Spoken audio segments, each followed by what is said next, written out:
Hello दोस्तों, नमस्कार। कैसे हैं आप सभी लोग। स्वागत है आपका आपके अपने चैनल मथुरा राहुल में, जहां पर मैं आपको हर हफ्ते एक स्टोरी ला के देता हूं। तो आज की जो हमारी स्टोरी बेस्ड है, क्यों कम हो रहा है गोवर्धन पर्वत, यानी क्यों तिल तिल वो घट रहा है, राइट। क्यों वो हर दिन छोटा होता जा रहा है, क्या रीज़न है उसके पीछे, है ना। हर कोई जानना चाहता है कि उसका रहस्य क्या है। तो एक दिन की बात है, पुलसित से हमारे जो गुरु थे, यानी जो हमारे ऋषि मुनि जी पुलसित्य जी थे, वह काशी की तरफ जा रहे थे, यानी तीर्थ यात्रा पे निकले थे, तो काशी की तरफ जा रहे थे। अब काशी की तरफ जाते जाते उनकी नज़र पड़ी एक पर्वत पे। वे आए द्रोणाचल जी के पास। अब द्रोणाचल जी ने देखा भैया ब्राह्मण देवता आए हैं, तो उन्होंने बिठाया, सत्कार किया। द्रोणागिरी जी ने उनकी पूजा करी, खान पान करा, एंड सारी चीज़ें हुई।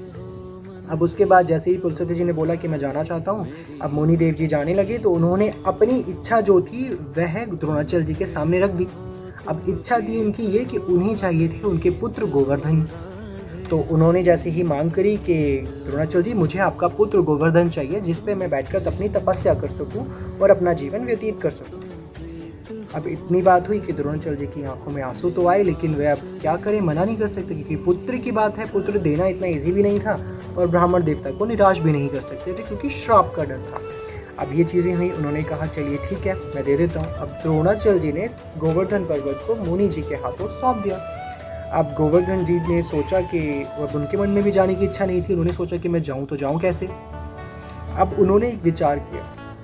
उन्होंने कहा कि ब्राह्मण देवता, मैं आपके साथ चलूँगा और अवश्य चलूँगा, किंतु आप मेरा शरीर देख रहे हैं। अब गोवर्धन जी ने अपने शरीर के बारे में बताया कि मेरा शरीर 8 योजन लंबा, 2 योजन ऊंचा और 5 योजन चौड़ा है। अब इस अवस्था में आप मुझे अपने साथ लेकर कैसे जाएंगे।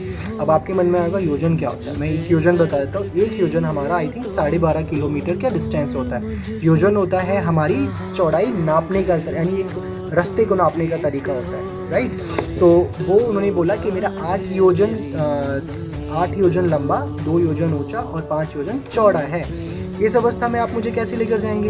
अब मुनि ने कहा, अब मुनि तो अब भाई अपनी इच्छा को, अपनी पसंदीदा चीज़ को छोड़ना नहीं चाह रहे थे। अब मुनि जी बोले कि आप सुखपूर्वक मेरे दाहिने हाथ पर विराजमान हो जाए, मैं आपको अपनी जगह पर लेकर चलूँगा। अब गोवर्धन जी पर्वत ने बोला कि ठीक है, अब जाना तो है ही। तो उन्होंने अपनी एक इच्छा रख दी कि देखिए ब्राह्मण देवता, जहाँ भी आपका हाथ थक जाता है या जहाँ भी आप मुझे रख देंगे रास्ते में, मैं वहाँ से दोबारा नहीं हिलूँगा।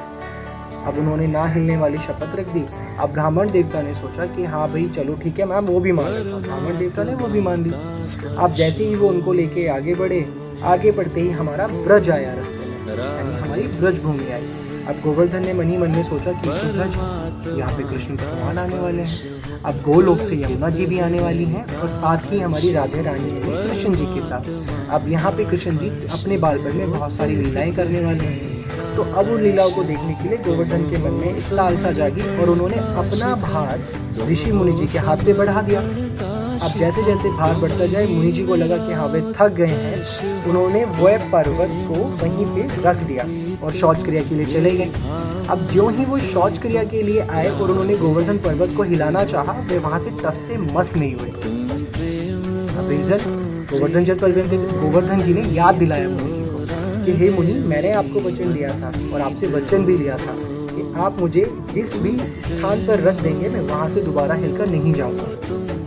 अब ये बात सुनकर मुनि जी तो कोई आग बबूला हो गए। उन्होंने 2 मिनट नहीं लगाए और श्राप दिया कि हे गोवर्धन, मैं आपको श्राप देता हूँ कि आप दिन प्रतिदिन तिल तिल घटते जाएंगे।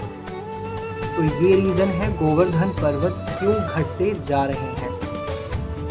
तो ऐसी ही आगे की और भी अच्छी स्टोरीज को जानने के लिए, और भी अच्छी कहानियों को सुनने के लिए, और मेरी कहानी में अगर कहीं भी लगा हो कि हाँ ये कहानी ऐसे नहीं ऐसे भी है, तो आप प्लीज़ मुझे कमेंट में बताएं। या कोई चाहता है कि जिसके पास और भी न्यू कहानीज़ हैं वो मेरे कमेंट सेक्शन में आए, मुझे बताएं, मुझे स्टोरी बताएं, मैं डेफिनेटली आपको सुनाऊंगा। राधे राधे। चैनल को सब्सक्राइब करना ना भूलें और बेल आइकन प्लीज़ ज़रूर दबाएं। Thank you so much. Radhe Radhe.